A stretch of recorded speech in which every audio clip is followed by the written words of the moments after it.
예, 앞에 강의에서는 그 커트 캠벨이라는 그 미국의 아시아 정책을 거의 주도하다시피 하고 별명이 에이션 짤, 쯔아라고 있는 사람도 있더라고요. 하여간 뭐 아시아 정책의 황제라는 별명을 받는 커트 캠벨의 그 아이디어에 대해서 말씀을 드렸습니다.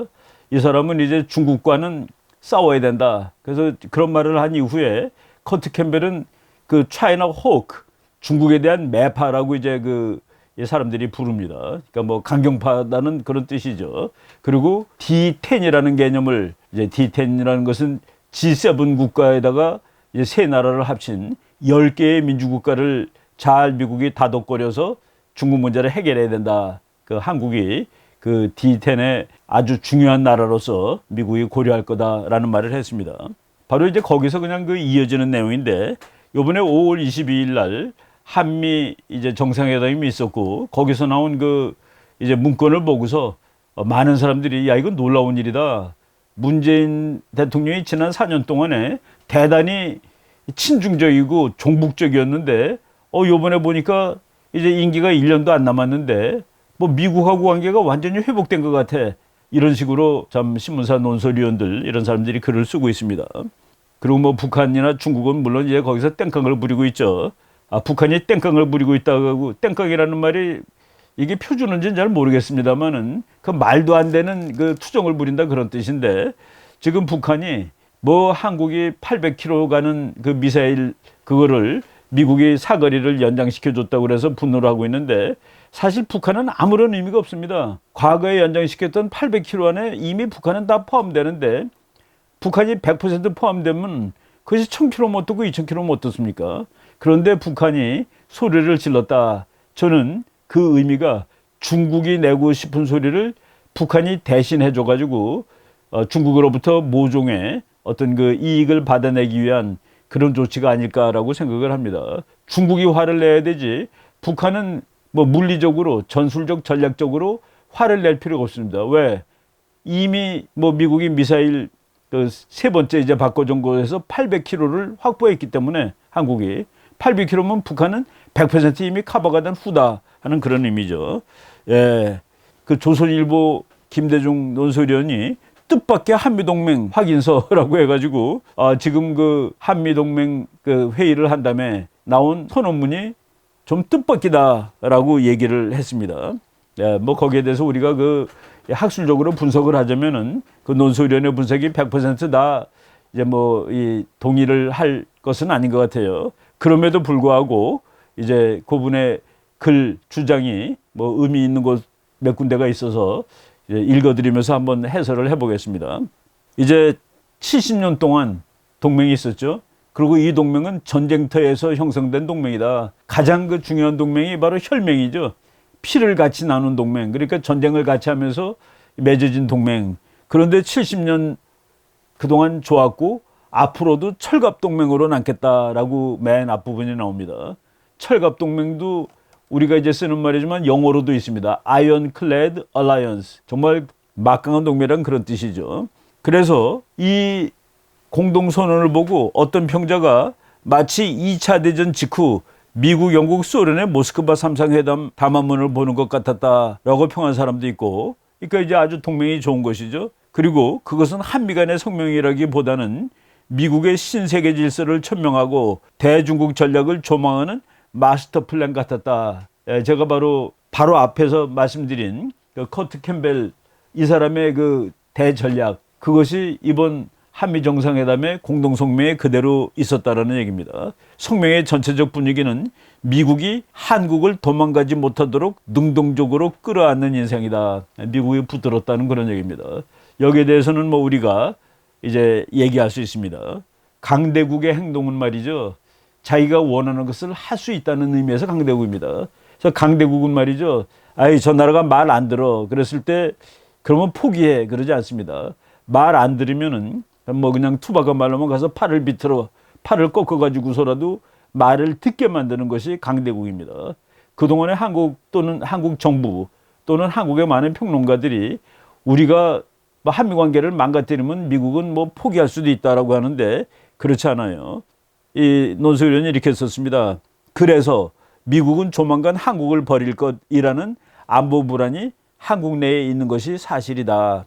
예, 우리가 이제 뭐 국제정치학이 사회과학이고 사회과학에서 100% 완전한 설명을 할 수는 없습니다만은 미국이 2021년 현재 한국을 포기할 수 있는 그런 안보 상황이 아닙니다.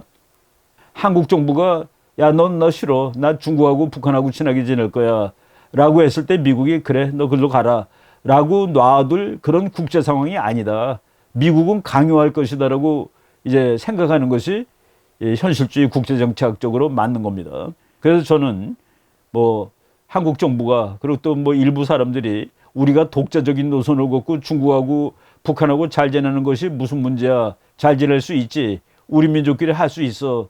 라고 생각하고 있을 때 나는 그 국제정치에 반하는 미국의 대전략에 반하는 그런 일을 성공할 수 없다라고 주장을 쭉 했었습니다. 그래서 미군 철수한다고 많은 사람들이 얘기할 때 나는 미군 철수 안 할 거라고 주장을 하고 뭐 그랬다고 그래갖고 이제 비난도 뭐 이제 당했죠. 왜 국민들을 정신없이 안심시키냐라고 뭐 이렇게 비난하는 사람도 있었습니다. 그런데 이 구조에서 미국이 한국을 그래 네 마음대로 해 그러고 놓고 가지 않는다는 그런 얘기를 한 것이었습니다. 이제 또 그 논소위원회 글을 읽으면은 그런 시점에 바이든 정부는 한국과의 동맹을 새삼 굳건히 끌고 가겠다는 의지를 표명한 것이다. 뭐 새삼 굳건히 끌고 가는 게 아니라 미국은 말이죠. 언제 한국을 떠나느냐. 한국의 전략적 가치가 없는 날은 우리가 아무리 붙잡아도 떠납니다. 그리고 미국의 대전략에 얘 중요해 그러면 아무리 가라고 그래도 안 가는 겁니다. 그게 강대국 국제정치의 기본 논리죠. 예, 트럼프에 대해서 많은 그 다른 견해가 있는데 트럼프는 대한민국뿐만 아니라 북한까지도 그냥 뭐 또 속된 말로 하면은 통째로 집어삼킴으로써 대주국 정책을 하겠다라고 시도했던 그 트럼프의 정책이라고 봅니다. 북한까지도 통째로 집어삼켜서 미국의 그 패권을 계속 유지하려는 그런 정책이었다라는 것이죠. 예.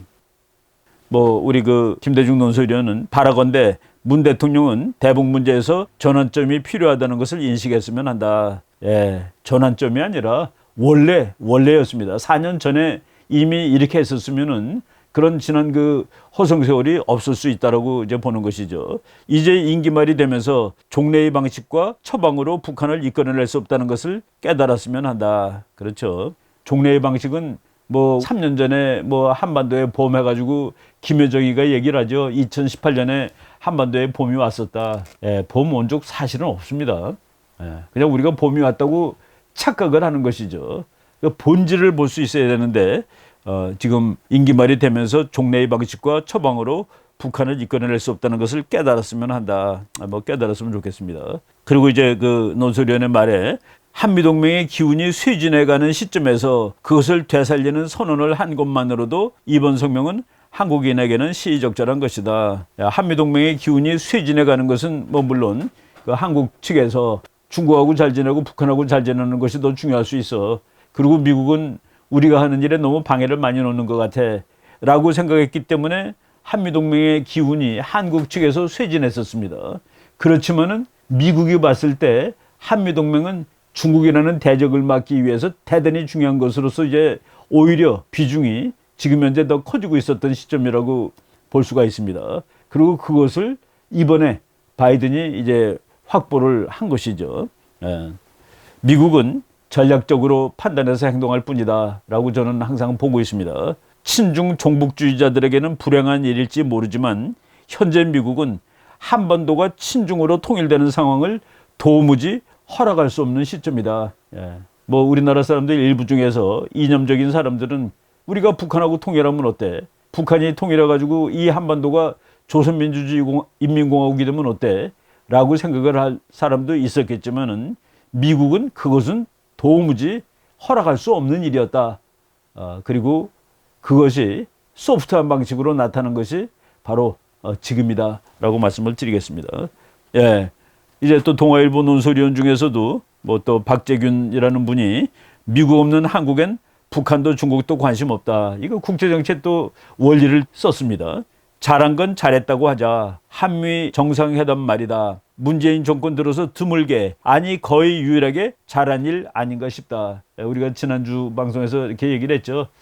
이것이 정말로 성공이냐. 한미 이 문짝만 보면은 아주 괜찮아졌습니다. 그런데 이것이 진짜가 되기 위해서 한국 정부는 중국이나 북한의 비난에 흔들거리면 안 된다. 당당해야 된다라고 얘기를 했죠. 그래서 당당해지면은 지금 다시 한미 동맹이 복원이 되고 한국의 미래, 한국이 나갈 방향하고 맞는 그런 그 외교적 업적이 이제 이루어진 것이 됩니다. 박재균 논설위원이 한 말 중에 이제 우리도 북한처럼 대륙간 탄도미사일을 개발할 수 있게 됐다. 미국이 미사일 족쇄를 완전히 풀어준 건 다분히 패권 경쟁 중인 중국을 겨냥한 것이다. 그렇죠. 이미 800km를 풀어줬기 때문에 지금은 그 더 이상 풀어주는 거는 북한 문제가 아닙니다. 중국 문제입니다. 그런데 우리가 과연 이 정부가 뭐 북한이 비난하듯이 뭐 당장 몇천 킬로미터 가는 것을 만들기 시작한다 인지는 모르겠어요. 아마도 지금 정부가 이제 우리는 정말 더 좋은 것을 개발할 것이다 라고 얘기를 하기를 바랍니다. 그러면은 잘한 건 잘했다고 하자에 동의할 수가 있겠습니다. 제가 이렇게 뭐 자료를 준비하다가 보니까 1953년에 세계 지도인데 보세요. 공산주의 종주국이 소련이죠. 몽고 공산국이죠. 아프가니스탄 공산국이죠. 동부유럽 다 공산국이죠. 중국 공산국가 됐죠. 그리고 저 밑에 그 베트남하고 라오스하고 캄보디아가 이제 연두색으로 돼 있는데 그때까지는 저 나라는 53년까지 독립국이 되지 못했습니다. 이제 독립하려고 그 프랑스로부터 독립하려고 막 전쟁하던 중이죠. 그런데 한 15년, 20년 후에 지도를 보면은 베트남하고 라오스하고 캄보디아까지 빨간색이 된 겁니다. 그냥 전체가 공산주의가 됐는데 대한민국이 정말 그 동북아시아 귀퉁이에 정말 남한 그 10만 평방킬로미터밖에 안 되는 이 조그만 나라 하나만 파란색으로 돼 있었는데 지금 이제 2020년이 됐을 때 요 파란색 10만 평방킬로밖에 안 되는 한국이 세계 10위의 나라가 됐고 이 나라가 다시 공산주의가 될지도 모르겠다는 국제적 위협은 사실상 없어진 나라가 된 겁니다. 물론 이제 국내 정치적으로 사회주의 이념을 표방하는 사람들이 많이 생겼습니다만은 국제적으로 봤을 때 대한민국이 저와 같이 53년도 저지도처럼 처절한 그런 상황은 아니게 됐습니다. 그런데 한반도 남쪽의 파란색이 빨간색으로 바뀌는 것은 미국의 대전략에 치명타를 가하는 일입니다. 그래서 미국은 저 파란색이 북쪽으로까지 올라가게 만들면 만들었지 한반도 전체가 빨간색으로 되게 방치하지 않는다라고 말씀을 드리겠습니다. 뭐 우리가 자주 보던 지도죠. 한반도 문제는 우리 민족끼리 되지 않습니다. 우리 민족이 잘못해서 잘리지도 않았습니다. 우리 민족이 잘했어도 아마 분단됐을 거예요. 왜? 국제정치는 힘의 정치고 우리 민족이 그 외세의 힘을 이길 만큼 옛날에 힘이 없었고 아직도 우리만으로는 그 힘이 안 됩니다. 그래서 우리가 매일 한미동맹 하는 겁니다. 우리가 원하는 것이 통일인데 그거를 그래도 밀어줄 수 있는 힘은 미국 정도 되는 힘밖에 없기 때문에 우리가 한미동맹 하는데 바로 일본과 중국은 뭐 일본은 이렇게 세지 않다 하더라도 지정학적으로 구조적으로 한반도 통일을 반대하고 있다. 한반도 통일이야말로 우리의 국가 대전략인데 그걸 방해하는 중국하고 뭐 전략적 뭐 파트너 이런 얘기를 하는 것은 그동안 옳지 못했다라고 얘기를 하겠습니다. 또 뭐 우리가 자주 보던 자료인데 지금 미국의 세계 전략은 중국을 포위하는 전략이라고 그랬죠. 저쪽 서쪽에 중국 서쪽에 탄자 붙은 나라를 미국이 대부분 자기 편으로 만들어 놨습니다. 뭐 몽고 미국 편 만들어 놨고 지금 바이든 행정부가 들어선 이후에 그 러시아하고 대립각을 많이 세우고 있었습니다만은 사실 트럼프 행정부가 있는 동안은 러시아하고 미국은 중국에 대해서 함께 대항하는 그 정도로 이제 파트너였습니다. 그리고 엄밀히 말해서 러시아는 지금 미국하고 잘 지내지 않으면은 미래가 별로 이렇게 좋지 않은 나라입니다. 그런 의미에서 지금 중국은 완전히 포위를 당하고 있는 것이죠. 여러분들이 이 지도를 보고서 그 파란색이 전부 다 미국 편이 된 나라들인데 미국이 이 중에서 파란색을 하나 더 만들고 싶은 나라가 아마도 북한이었을 겁니다. 북한마저 파란색, 즉 미국 편이 되면은 그러면은 미국의 대중국 포위 전략은 끝나는 겁니다. 그런데 북한도 파란색, 대한민국도 파란색. 그것이 바로 통일로 가는 길이다라고 말씀을 드리는 것이죠. 그래서 지금 간만에 수십 년 만에 미국의 세계 전략하고 우리나라의 대전략하고 진행 방향이 유사하게 일치하는 그런 시점을 맞이했는데 지난 몇 년 동안 저는 호송세월을 했다고 봅니다. 바로 우리가 미국의 대전략, 그것이 바로 우리의 미래 전략에도 상당히 도움이 될 수 있는 이런 상황이라는 것을 빨리 이제 인식을 해야 됩니다. 이 그림도 제가 자주 보여준 그림인데 미국 사람들이 한반도를 다시 보기 시작했다. 미국의 세계 전략에서 미국이 이 나라는 인치피냐라고 말을 써준 나라가 한국하고 인도 두 나라입니다. 바로 한국과 인도를 미국이 이제 잘 활용을 하면은 그러면은 미국의 세계 전략을 아주 성공적으로 달성할 수 있다. 그런 얘기죠. 예. 우리가 앞에 강의에서 힐러리 클린턴이 2011년에 21세기는 태평양의 시대인데 바로 그것은 미국의 시대다. 그런데 그것을 위해서는 인도하고 대한민국이 대단히 중요하다. 대단히 중요하다라고 얘기를 했고 그것을 위해서 지금 미국이 대아시아 정책, 대한국 정책을 얘기하는 겁니다. 이거는 제가 이제 자료 조사하다 보니까 2017년 7월 달에 나온 얘기예요. 조선일보 사설에 나온 거니까 벌써 이제 한 4년 가까이 돼 가는데 그때 문 대통령이 이렇게 얘기했습니다. 국무회의에서 북핵 문제야말로 우리의 문제죠. 우리가 뼈저리게 느껴야 하는 것은 우리에게 가장 절박한 한반도 문제인데 현실적으로 우리에게 해결할 힘이 있지 않고 우리에게 합의를 이끌어낼 힘도 없다는 사실. 우리 그때 이거 아마 소개했을 겁니다. 이제 현실적으로 인식하는 모양이다. 국제정치를 현실적으로 이제 느끼는 모양이다. 라고 하고서 3년 동안 이제 지났는데, 그동안에 이제 너무 환상적이었죠. 제가 한상주의 한국 외교의 뭐 파탄이라는 그런 제목으로 강의도 하고 그랬는데, 이제 다시, 이번 그 한미 정상회담이 거기서 나온 그 문건이 그대로 잘 지켜진다면은 이제 다시 현실로 돌아오는 것이 될 거다. 힘의 한계를 절감했다라고 이제 뭐 그때 대통령이 생각을 했는데 그 신문에는 이렇게 났죠.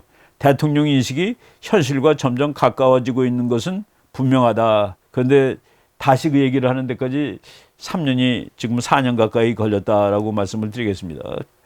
미국 사람들 솔직하게 쓰죠. 제가 그 미어샤이머 교수 자주 인용하지만은 제가 그분 책을 번역하면서 한국 독자들한테 글 하나 써달라 그랬더니 글을 써서 보냈는데 저는 저걸 읽고 정말 놀랐습니다. 뭐 너무나도 당연한 얘기죠. 이렇게 썼습니다. 만약 중국의 고도 성장이 정지되고 중국이 아시아를 지배할 가능성이 있게 될 경우 미국은 아마도 아시아에 주둔하고 있는 미군 대부분을 본국으로 철수시키게 될 것입니다. 중국이 미국한테 맞짱 뜨는 나라로 이렇게 크지 않는 한 우리는 아시아에서 손 띄는 거야.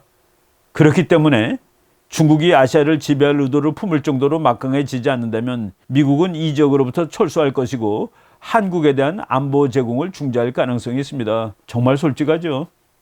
한국 너희가 중요해서 지키는 게 아니야. 우리 더 큰 일이 있어. 중국을 막기 위해서 너를 지키는 거야. 그러나 한국은 지속적으로 위험한 이웃들 사이에서 살아가야 할 것이며 국가의 생존에 대해 염려해야 할 것입니다. 무슨 얘기예요? 중국이 미국이 보기에 중국 이 정도는 나한테 도전이 아니야. 그래서 내가 손 띄고 갈 수 있어. 그렇지만 그 중국은 한국한테 얼마나 막강한 나라겠니? 근데 우리는 너를 더 이상 도와주지 않을 때 그때 어떡할 거야? 그때 국가의 생존에 대해 염려해야 할 것이지. 미국의 해구산이 없어질 경우 한국은 스스로 핵무장을 해야 하느냐에 대해서도 생각해야 할 것입니다. 이것이 국제정치 현실입니다. 미국은 말이죠. 이승만 대통령이 그렇게 미국하고 친하고 미국하고 잘 지냈고 그럼에도 불구하고 1949년 6월에 가면 안 된다고 이렇게 호소를 하는데도 다 그냥 500명 군사고문단만 남기고 철군한 적이 있었습니다. 이미 여러 번 얘기했지만은 미국은 자신의 대전략, 자신의 국가 이익에 의거해서 이제 행동을 하는 것이죠. 지금 중국이라는 대적을 맞이하여 미국은 대한민국 소중합니다. 대한민국을 잘 활용해야지 미국이 중국을 제압할 수 있습니다. 근데 우리가 나 중국하고 잘 지낼 거야. 나 북한도 좋아. 라고 지난 3년 동안 그 어긋나는 정책을 해가지고 정말 물심양면으로 많은 손해를 봤는데 그것이 지금쯤 이제 정리가 되는 그런 느낌이 드는 것이죠. 뭐 미어셰이모 교수 이 책 뭐 재판도 뭐 번역을 해가지고 여러분들이 다 보실 수 있는데, 하여간 이 국제 정치의 현실에 대해서 우리 좀 엄밀하자라는 얘기입니다. 지금 미국이 평택에다가 지금 세계에서 제일 새 거, 제일 큰 거, 그리고 제일 최신의 육군 기지를 만들고 있습니다. 영어로 그냥 얘기하면은 캠프 험프리스, 평택 기지죠. is America's largest overseas base. 해외에 있는 기지 중에서는 최대의 기지다. And is located in South Korea. 그리고 그 기지는 한국에 있다. 미국이 이거 짓다가 한국이 우리 싫어하는 것 같아. 한국이 자꾸 중국하고 친하고 싶대. 그러니까 나는 빠져줘야 되겠지. 라고 생각하면 우리는 미국이라는 나라를 전혀 모르는 거가 되는 것이죠. 예, 제일 큰 기지일 뿐만 아니라 제일 새 거고 제일 훌륭한 그런 기지를 지금 미국이 건설 중에 있습니다. 언제까지? 중국이 크는 한, 그리고 중국이 더 이상 못 크면은 미국은 손 뗄 수 있는데, 바로 우리가 그런 그 엄밀한 국제 정치를 알고서 우리도 전략을 짜자. 지도 한번 봅시다. 평택, 군산, 제주, 이것이 바로 중국을 그대로 견제하는 그런 한국에 있는 전략적인 포인트들입니다. 미국이 그런데 남한을 내놓고 간다고요? 그거는 뭐 국제 정치를 그냥 센티멘탈하게 보는 것이죠. 아유, 저 나라가 몇십 년 동안 우리랑 같이 지냈는데 이제는 우리를 싫어하는 것 같아. 그런다고 국제 정치가 결정되지는 않습니다. 예, 아까 보였던 그림 본 건데, 대한민국 정말 그 지난 수십 년 동안 용케 잘 버텨가지고 지금은 적어도 저 그림이 나왔을 때처럼 그렇게 그 쩔쩔매는 그런 상황이 아니게 된 겁니다. 이런 오늘 그래도 과거보다 조금 안전한 상황을 제공해 준 것은 지난 70년 동안 성공적으로 작동했던 그 한미 동맹이라고 보시는 것이죠. 예, 저희들이 자주 인용했던 브룩스 대장이 주한 미군 사령관이었죠. 그 사람이 차기 주한 미국 대사로 지금 내정됐다라는 그런 얘기가 있습니다. 보세요. 예, 차기 주한 미국 대사가 사성 장군 출신의 안보 문제 전문가, 북한 문제 전문가가 온다라는 얘기. 이것이 미국이 한반도를 어떻게 보는가를 너무나도 상징적으로 이제 보여주는 그런 내용이죠. 예, 뭐 우리가 브룩스 장군에 대해서는 뭐 여러 번 얘기를 했기 때문에 여러분들이 그냥 사진만 보시겠습니다. 그리고 이제 요번에 라카메라 대장이 또 오는데, 브룩스 장군의 5년 후배입니다. 미국 육군사관학교. 저 사람은 게릴라 전문가고 또 중동에서 전쟁했던 그런 사람인데, 한반도의 전략 환경 변하는 데 대해서 거기에 그 적합한 사람을 미국이 집어서 보내는 것이다라는 그런 느낌이 듭니다. 그래서 오늘 또 종합을 하자면은, 우리가 그 국제 정치의 그 전략 구조, 미국이라는 나라의 대전략, 이런 거를 잘 활용해서 미국의 대전략에 잘 부응해서 우리도 우리 것을 잘 챙겨야 된다라는 그런 얘기, 상식 같은 얘기를 다시 한번 강조를 하겠습니다. 미국의 대아시아 전략, 오늘 뭐 첫 시간, 2시간 전부 거기에 할애를 했습니다. 예, 오늘 강의 여기까지 하도록 하겠습니다. 여러분 고맙습니다.